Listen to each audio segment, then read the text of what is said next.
Hi, ಎಲ್ಲರಿಗೂ ನಮಸ್ಕಾರಗಳು. ಈ ನಿಮ್ಮ ಕವನದ ಹುಡುಗಿ ಚಾನಲ್ಗೆ ಸ್ವಾಗತ ಸುಸ್ವಾಗತ. ಇವತ್ತು ನಾನು ನಿಮ್ಗೆ ಏನು ತಿಳಿಸಕ್ಕೆ ಬಂದಿದ್ದೀನಿ ಅಂದರೆ, ಅದಕ್ಕಿಂತ ಮುಂಚೆ ಇಲ್ಲಿ ಒಂದು ವಾಕ್ಯವಿದೆ ನೋಡಿ. ಕನ್ನಡಕ ಧರಿಸಿ ಕನ್ನಡವನ್ನು ಹುಡುಕುವ ಸ್ಥಿತಿ ಕರುನಾಡದಲ್ಲಿ ಬರದಿರಲಿ, ಹಸಿರು ಕರ್ನಾಟಕದಲ್ಲಿ ಉಸಿರಾಗಲಿ ಕನ್ನಡ ಅಂತ ಇದೆ. ಎಷ್ಟು ಚಂದವಾದ ಲೈನ್ ಇದೆಯಲ್ಲ, ನನಗಂತೂ ತುಂಬಾ ಇಷ್ಟ ಆಯ್ತಿದ್ದು. ಇವಾಗ ವಿಷಯಕ್ಕೆ ಬರೋಣ. ಇವತ್ತು ನಾನು ಹೇಳಕ್ಕೆ ಬಂದಿರೋದು ಯುವನಿಧಿ ಮಾಸಿಕ ನಿರುದ್ಯೋಗ ಸ್ವಯಂ ಘೋಷಣೆ ಅಂತ. ಇದರಲ್ಲಿ ತುಂಬ ಅಪ್ಡೇಟ್ ಆಗಿದೆ.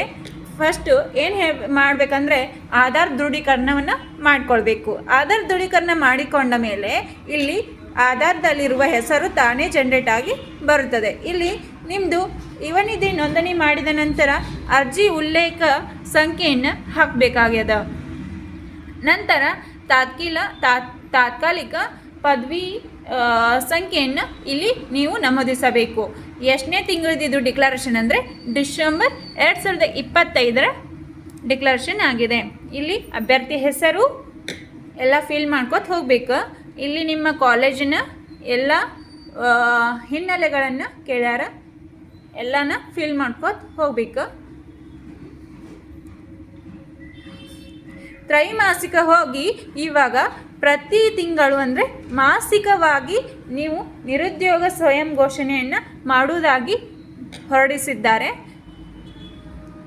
ಇಲ್ಲಿ ಲಾಸ್ಟ್ ಒಂದು ಆಪ್ಷನ್ ಕೇಳ್ಯಾರ ನೋಡ್ರಿ.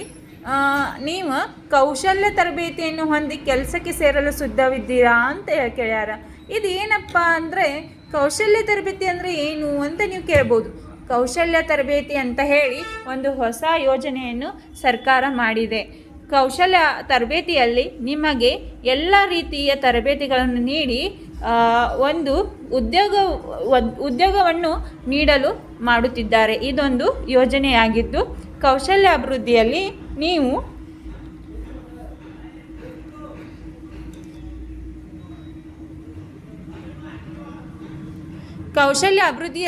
ನೀವು ತರಬೇತಿಯನ್ನು ಹೊಂದಿ ಕೆಲಸ ಮಾಡಲು ಸಿದ್ಧವಿದ್ದೀರಾ ಅಂತ ಇಲ್ಲಿ ಒಂದು ಪ್ರಶ್ನೆಯನ್ನು ಕೇಳಲಾಗಿದೆ. ಅದರಲ್ಲಿ ನಿಮಗೆ ಇಲ್ಲಿ ಇನ್ನೊಂದು ಕ್ವಶನ್ ಕೇಳ್ಯಾರ ನೋಡ್ರಿ. ನೀವು ಫಿನ್ಟೆಕ್ ಮತ್ತು BFSI ಅಂತ ಅಂದರೆ ಬ್ಯಾಂಕಿಂಗ್, ಹಣಕಾಸು ಸೇವೆಗಳು ಮತ್ತು ವಿಮೆ ವಲಯಗಳಲ್ಲಿ ಕೆಲಸ ಮಾಡಲು ಆಸಕ್ತಿ ಹೊಂದಿದ್ದೀರಾ ಅಂತ ಕೇಳ್ಯಾರ.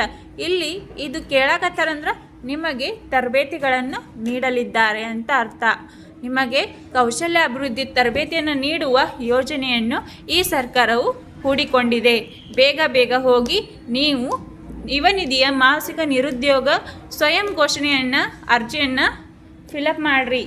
ಎಲ್ಲರೂ ತಪ್ಪದೆ ಈ ಫಿಲಪ್ಪನ್ನು ಮಾಡಿರಿ ಅಂತ ಹೇಳ್ತೀನಿ. ನನ್ನ ಚಾನಲ್ಗೆ ಸಬ್ಸ್ಕ್ರೈಬ್ ಮಾಡಿ, ಸಪೋರ್ಟ್ ಮಾಡಿ, ಲೈಕ್ ಮಾಡಿ, ಕಮೆಂಟ್ ಮಾಡಿ ಅಂತ ಹೇಳ್ತಾ ಧನ್ಯವಾದಗಳು.